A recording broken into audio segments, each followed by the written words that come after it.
एसएसटीपी classes में स्वागत है बच्चों। अभी आप 12वीं इतिहास चैप्टर 3 बंधुत्व जाति तथा वर्ग आरंभिक समाज के बारे में लगभग 600 ईसा पूर्व से 600 ईस्वी तक पढ़ रहे हैं।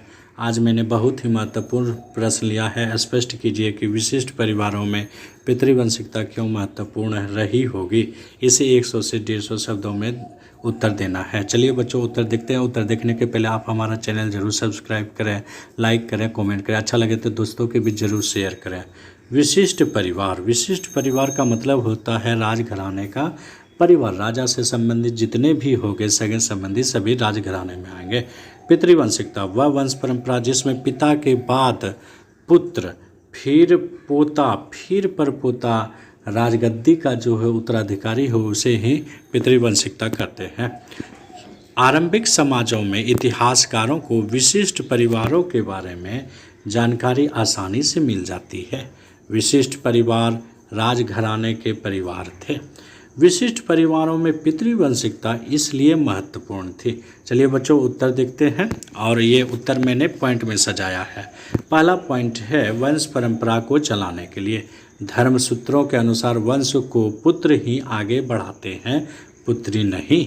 मतलब बेटा ही आगे बढ़ाते हैं, बेटी नहीं। इसलिए प्रायः सभी परिवारों में उत्तम पुत्रों की प्राप्ति की कामना की जाती थी। यह बात ऋग्वेद के एक मंत्र से स्पष्ट हो जाती है। इसमें पुत्री के विवाह के समय पिता कामना करता है कि जो मंत्र है उसका हिंदी अनुवाद है, इंद्र के अनुग्रह से इसके उत्तम पुत्र की प्राप्ति हो और पति के प्रेम का सौभाग्य इसे प्राप्त हो। इससे पता चलता है कि पुत्र का ज़्यादा महत्व था। मुखाग्नि या मोक्ष की प्राप्ति। पुराने धर्म ग्रंथ के अनुसार या रीति रिवाज के अनुसार पिता को मोक्ष की प्राप्ति तभी मिलती है जब उसका पुत्र उसे मुखाग्नि दे। और ये आज भी जो है प्रचलित धारणा है आपका। अगला पॉइंट है बच्चों उत्तराधिकारी संबंधी झगड़ों से बचने के लिए। माता पिता नहीं चाहते थे कि उनकी मृत्यु के बाद उनके परिवारों में संपत्ति के उत्तराधिकारी के लिए कोई झगड़ा हो।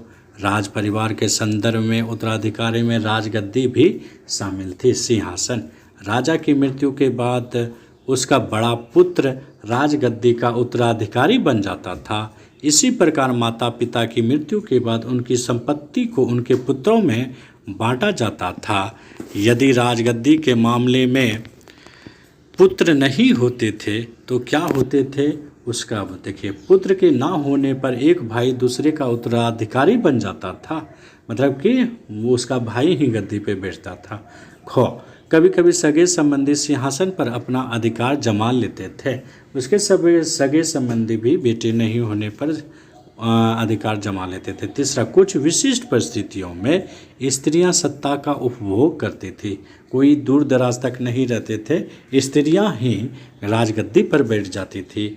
प्रभावती गुप्त जो है इसका उदाहरण है। ये कैसा लगा वीडियो कमेंट में हमें ज़रूर बतावें। बहुत बहुत धन्यवाद।